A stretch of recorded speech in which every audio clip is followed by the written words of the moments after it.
Clap to synchronize the audio. Okay. Okay, so I'm here with Patrick Lee, and I first met you in the year 2000. I was in junior high school, and you showed up, and you were Thomas Jefferson. I don't remember that, but you have told me that you remember that. That makes me feel good. Yep. And you had an encore, too. You came to our U.S. history class, and you talked to us about how to present characters. Mm-hmm. So I was excited because I had just done Sam Houston. I had like a leather fringe jacket, and it was one of my final projects. And so our teacher said, "Yes, Scott, he did a great job, and he doesn't usually talk a lot in class, but he had a good time acting like this character." And you said, "Well, he must be a true ham." That was the first time I heard the word ham. Really? Yeah. It helps to be a ham. What does that mean?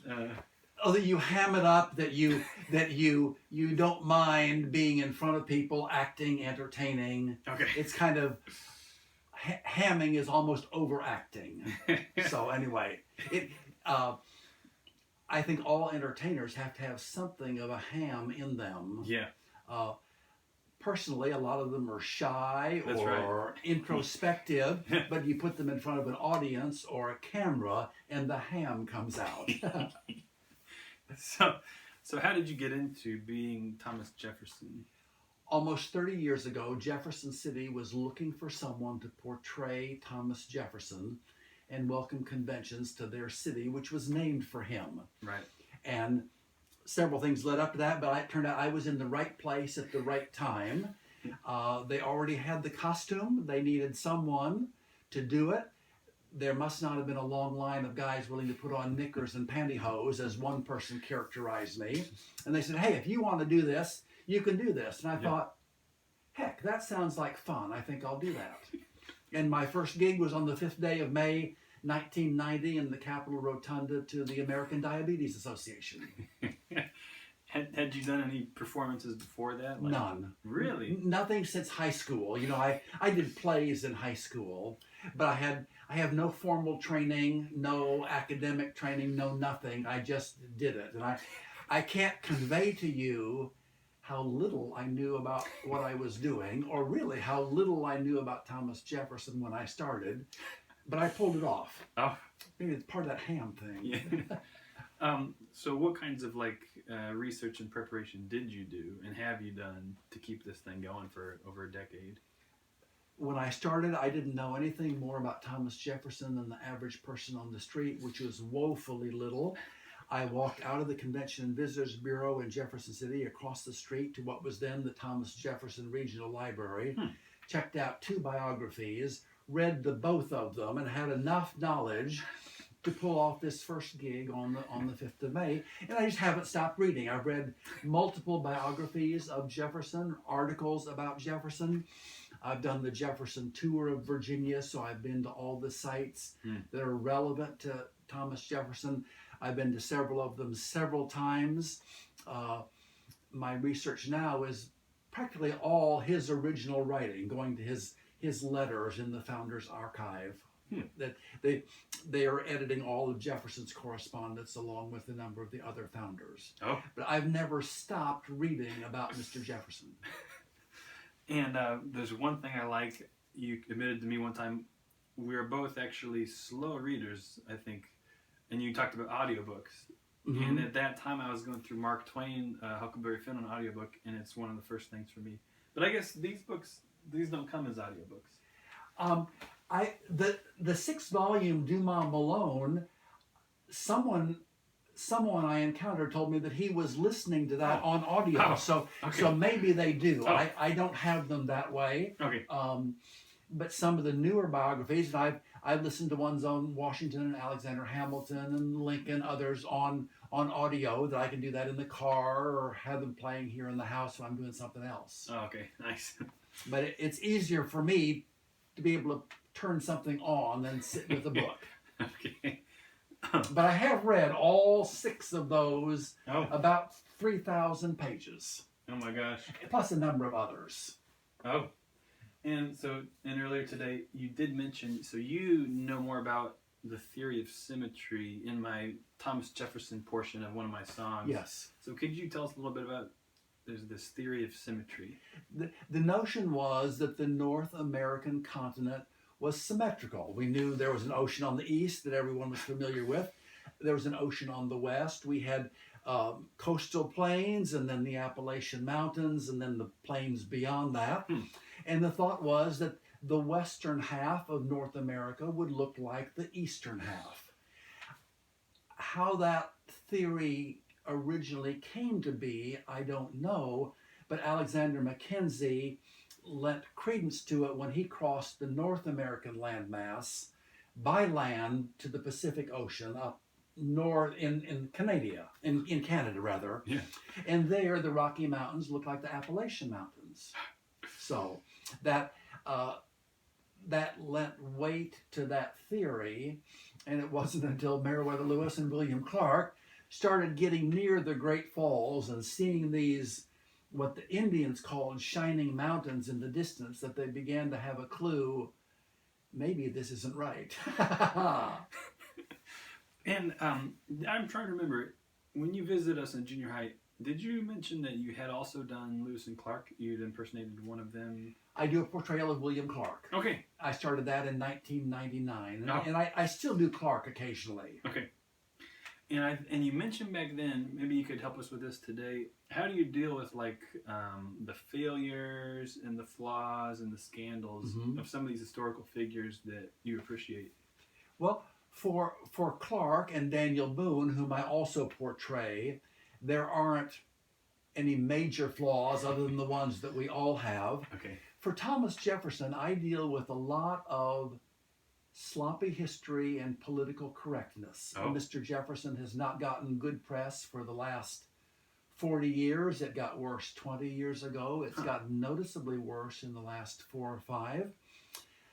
I personally do not believe that Thomas Jefferson fathered Sally Hemings' children. Oh. And I think I have as much evidence to support that position as the other crowd has to support the other position.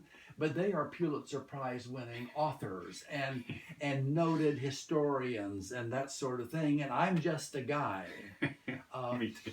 So if it comes up in a question and answer session when I'm being Jefferson and someone asks, well, what about Sally Hemings? What I do is, in Jefferson's private correspondence, he denied those allegations. He never spoke of it publicly. So I can't, in truth, being Mr. Jefferson, deny it publicly because he did not. Okay. Because I play it the way he played it. Huh. But I will say that in my private correspondence to people who knew me best, I denied those allegations. Huh. And I'll say no more on that subject. Oh. Okay. So, I can't get up and say I did not have sexual relations with that woman, Sally Hemings, like you know who did. Okay. But I can do it. but it is difficult to present Jefferson as an admirable character, as an inspirational character, when he is most commonly presented as a hypocrite, as a racist, and even as a rapist. You know, he was a slave owner. I don't make excuses for that. I'm not an apologist for that. But he was caught in a vexatious situation that there wasn't any practical and humane way to extricate himself from. And in the midst of that, he was probably as good a slave owner as a person could be at the time. And there were compelling reasons why he did not set his slaves free, more, that we could talk about sometime, but more than you have time for here, probably. Okay. So in impersonating Jefferson, what are some of like your favorite things that happen when you get to do these performances? Most people don't care for history. There's a tiny handful of people who find history fascinating regardless. There may be 5% or 10% of the people. All the rest find it boring or irrelevant. I like making it interesting and making it relevant for those people. Most of my work has been for adult audiences, and I would say most of my audiences are 35, 40 years of age or older. you have to get a little bit of age on you before you start to appreciate history, before you start to appreciate the past.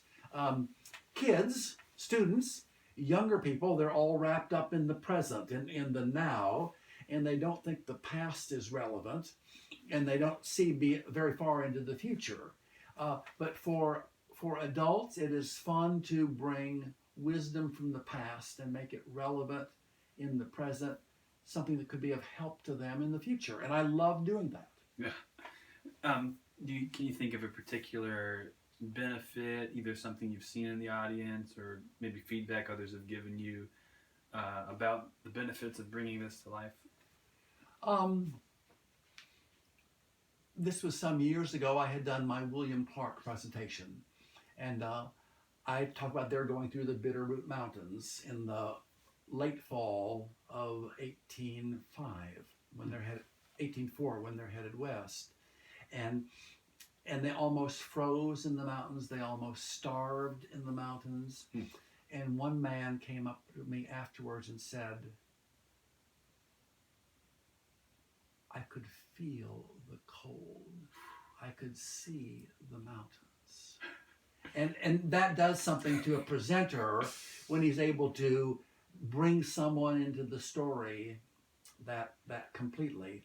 The very first presentation that I gave, the American Diabetes Association, and I thought I was dying up there because the people were just, and I thought, they are not liking this. This is not going well. I had the thought, this is what my minister faces every Sunday, a sea of blank faces. That's what I was facing. But afterwards, the man who hired me came up and said, one woman asked, well, where did you get the professional actor? I think that young man really thought he was Thomas Jefferson. First time I'd ever done it, Scott, and someone thinks I'm a pro. And when I get up there, I am Thomas Jefferson, and for the period of time, in the first 2 or 3 minutes, people don't know what to expect. Is this going to be a spoof? Is this going to be a song and dance? Is this stand-up? And they realize, no, he's playing it straight. They come to think, that is really Thomas Jefferson. And they come along for the ride for 30 or 45 minutes. And that is very enjoyable. Same way with Captain Clark, same way with Daniel Boone. Nice. Thomas Jefferson, Patrick Lee, thank you so much for your time. You're welcome. Thank you. Okay.